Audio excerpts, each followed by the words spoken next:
व्यंजनों के मुख्यतः 3 प्रकार होते हैं: स्पर्श व्यंजन, अंतःस्थ व्यंजन और ऊष्म व्यंजन। स्पर्श व्यंजन कौन से होते हैं? जो क से म तक के कुल 25 व्यंजन स्पर्श व्यंजन कहलाते हैं।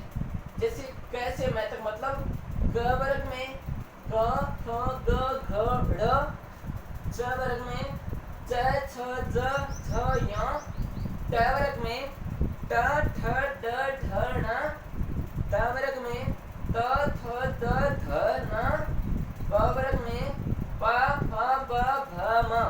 अर्थात क से लेकर म तक के कुल 25 व्यंजन स्पर्श व्यंजन कहलाते हैं, जिनका उच्चारण करते समय हमारी जीवा बोलते हैं जीभ को, जीभ मुख के अलग अलग स्थानों का स्पर्श करती है। इसी प्रकार 2 नंबर है अंतःस्थ व्यंजन। अंतःस्थ व्यंजन बोलते हैं य, र, ल, व। ये चारों अंतःस्थ व्यंजन होते हैं। अंतःस्थ व्यंजन ये वो व्यंजन होते हैं जो स्वरों और व्यंजनों के बीच में होते हैं। 3 नंबर व्यंजन है ऊष्म व्यंजन। ऊष्म व्यंजन होते हैं स, है, ये चारों ऊष्म व्यंजन कहलाते हैं। इनके उच्चारण के समय मुख से गर्म वायु निकलती है, गर्म हवा निकलती है, ये ऊष्म व्यंजन कहलाते हैं। इसी प्रकार एक अन्य संयुक्ताक्षर व्यंजन होता है छ, त्र, क।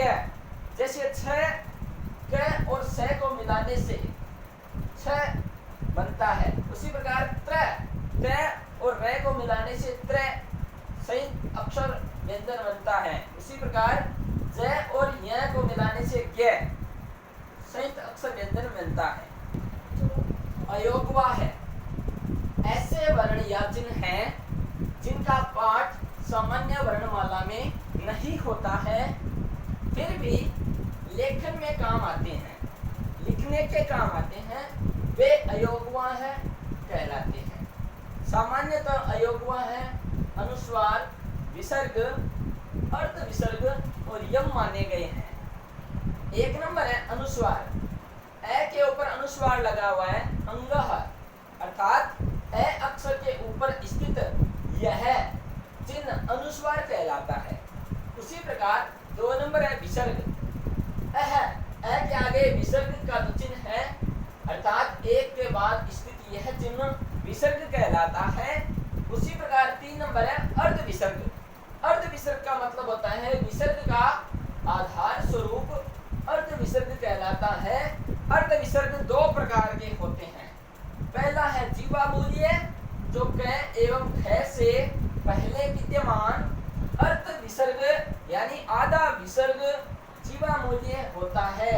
जैसे क और ख से पहले जो जीव का सा निशान आता है जीवा का, वो जीवा मूल्य होते हैं। उसी प्रकार 2 नंबर है उपदमानीय। उपदमानीय होता है प एवं फ से पहले विद्यमान अर्ध विसर्ग यानी आधा विसर्ग जीवा मूल्य होता है।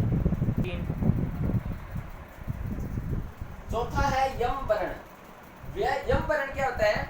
वर्ग के प्रारंभिक 4 वर्णों जैसे क, ख, ग, घ में से किसी भी एक के आगे वर्ग के पंचम वर्ण यानी ग, य, ण, न और म के रहने पर जैसे द्वितीय वर्ण को यम कहा जाता है।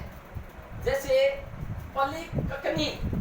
पलिककनी अर्थात इसमें जो 2 क आते आए हैं, उसमें जो दूसरा वाला क है वो यम माना गया है। जैसे च, ख, नतु, चख नतु, इसमें भी 2 ख आए हैं, इसमें भी जो दूसरा वाला ख है आधा, उसको ख को यम माना गया है।